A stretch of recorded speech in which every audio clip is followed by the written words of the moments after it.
Біздер қазір Жамбыл облысы, Тараз қаласы, Жамбыл ауданы, Аса ауылдық округіне қарасты Қаракемер ауылына тағы кеп қалдық. Ерболат деген бауырымның үйінде. Міне Ерболаттың өзі. Тағы бір көрсетіп қояйық мына Ерекеңді. Осы азаматтың төбет әлемі. Екі төбеті бар екен. Керемет. Қазақ иттер. Әзірге күшіктер жоқ екен, бірақ бір ұрғашы күшік асырап отыр екен, осыларға қоямын деп. Қазір осы төбеттер туралы әңгіме айтатын боламыз. Тағы да Қаракемердеміз. Міне Ерекеңнің екі күшігі бар екен. Мына күшіктер қайдан келді? Бұл күшіктің біреусі жаңа Қарабастың немересі. Түлкібастағы. Анау қазір Қарабастың немересі дейді. Ұрғашысы. Мынау өзі де Қарабас екен, Қарабас, мынаусы Сарыбас деп жүрміз ғой енді. Ұрғашысын дайындап жатсың ғой жаңа екі үлкен қазақ итке. Неше айлық мыналар? 4 айлық. 4 айлық. Осы күшіктер шамамен неше тұрады? Бұл күшіктер сатылса бір 100 мың тұрады ғой. 100 мың, я? Мыналар қазір бір 5-6 айлық қой, я? 4 айлық. 4 айлық па? Керемет екен. 4 айлықтар. Осы иттердің қазіргі таңда күшіктердің бағудағы қандай аурулары бар негізі? Қалай емделеді? Бұларды туылғаннан кейін 2 айдан кейін анасының уызы кеткесін вакцинасы бар 2 айдан кейін. Вакцинасын саламыз. Одан кейін 6 айдан кейін тағы вакцинасын саламыз. Сосын жақсы қараса болды ғой андай. Далаға шыққан кезде андай өріп қалған мал жегізбей отравление болмайтындай. Тамағы да дұрыс болу керек дейсіз ғой. Тамағы да дұрыс болу керек, аха. Неше мезгіл тамақтандыру керек? Күшік кезінде бұларға 2 мезгілден тамақтырамын, азанда кешке ет қайнатылған ет береміз. Жұмыртқа беріп қоямын аптасына бір жұмыртқадан өзім жаңағы беріп жүрген тамағымнан. Сүт ішеді, сиыр сауылғанда. Айран береміз. Ағарған. Жаңағы ветеринарный аптекадан нелерді вакциналарын салдырып тұрамыз, витаминдерін салдырып тұрамыз. Қарасаң, в общем, қай нәрсе болса да қарасаң жақсы болады ғой, қарамасаң ол. Қарау керек дейсің ғой. Қарау керек. Осылардың ана бала күнде көріп өсеміз, иттер шөп жеп, ішіндегі құрттар түсіп жатады. Бүгінгі иттердің құртын қалай түсіреді? Бүгін иттердің өзінің таблеткалар болады ғой, беретін. Арнайы ма? Арнайы, аха. Сол таблетканы салмағына қарап береміз.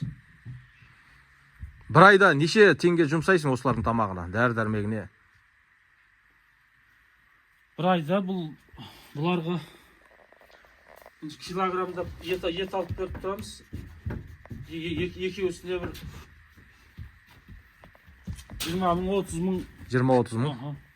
Ал жаңа үлкендерге үлкен екі төбетке? Үлкен екі төбетке де сол 40 мыңдай, 50 мыңдай кетеді ғой. 40-50 мыңдай кете ма? Айына. Тамақтарына. Бұларды өсірудегі мақсат не? Бұларды өсірудегі өз мақсатым жағы қазақ төбет табытсақ, елге көрсетсек, шетелдерге көрсетсек деген.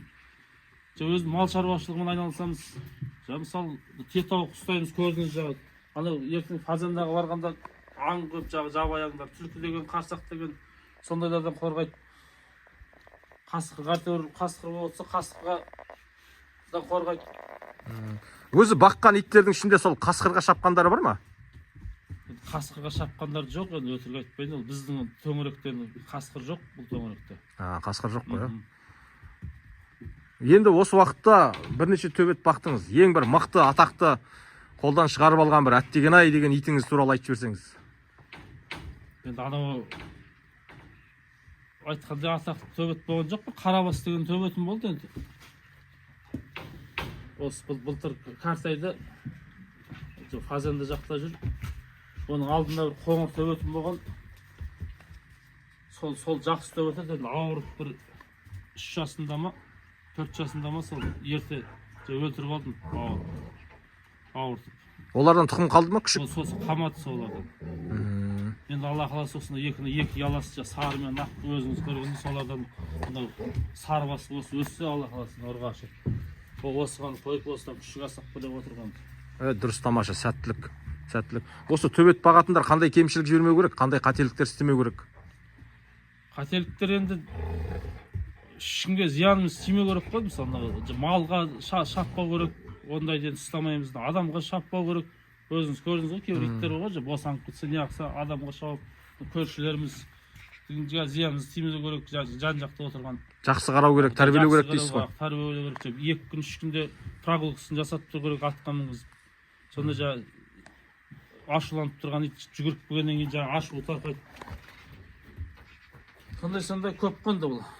Егер осыдан кейін сізді көргеннен кейін ана екі төбетіңізге ұрғаш ит қойып алайық, күшігін алайық дейтіндер келсе, қалай болады? Болады ғой, айтатындар болады ғой. Ақысы қалай болады соны ұрғаш итті қосып алуға? Ақысын енді орнынан күшік аламыз, жақсы күшік түссе. Содан, сол туылған иттен. Қойған иттен. Сол ақысы. Ең қымбат сатқан күшігіңіз нешеге саттыңыз?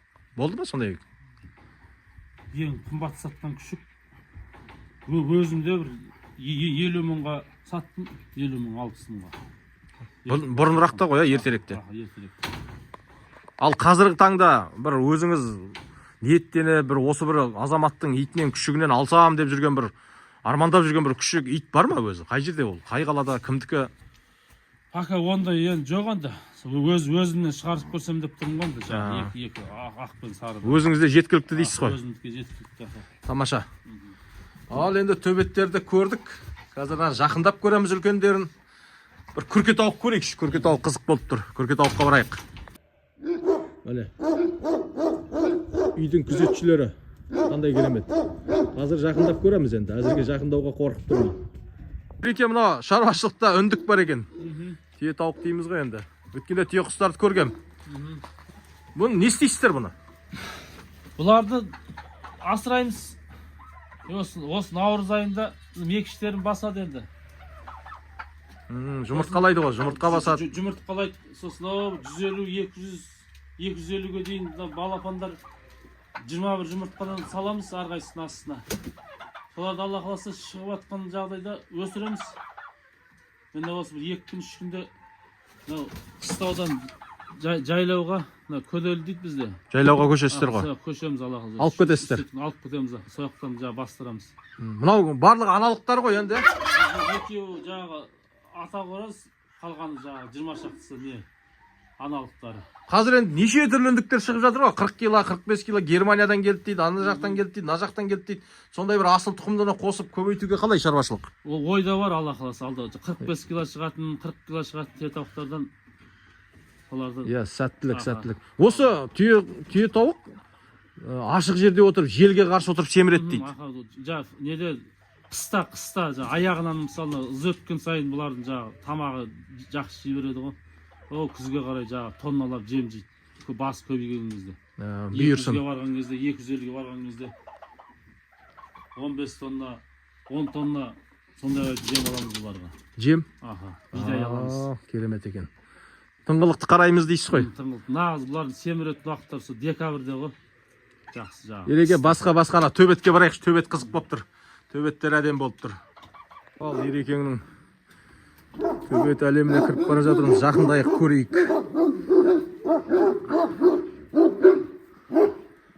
Міне. Мына қоңыры жуастау ғой деймін, жуастау ғой деймін.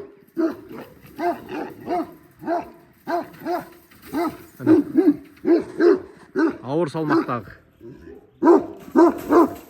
Қоңыр түсті әдем екен, қызғыш. Қызғыш түсті әдем екен қоңыр. Мынаудан ерекше екен. Қаны бір ма? Иә.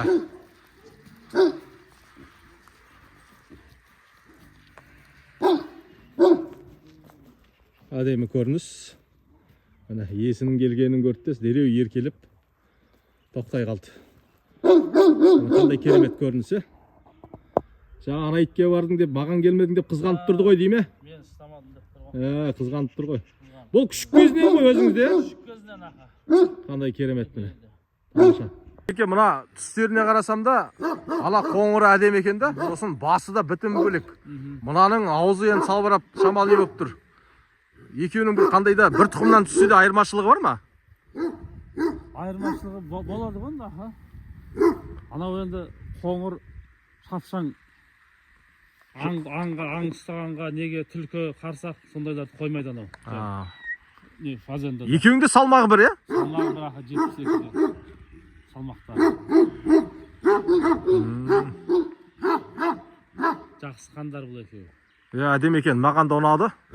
Қанша төбет көріп жүрмін ғой енді. Тауыққа онда ештеңе зат иттер ғой, үшін зат. Үйдің жануарларына тиіспейді. Тиіспейді, зияны жоқ, адамға жоқ. Қазір сізге де үйрендім.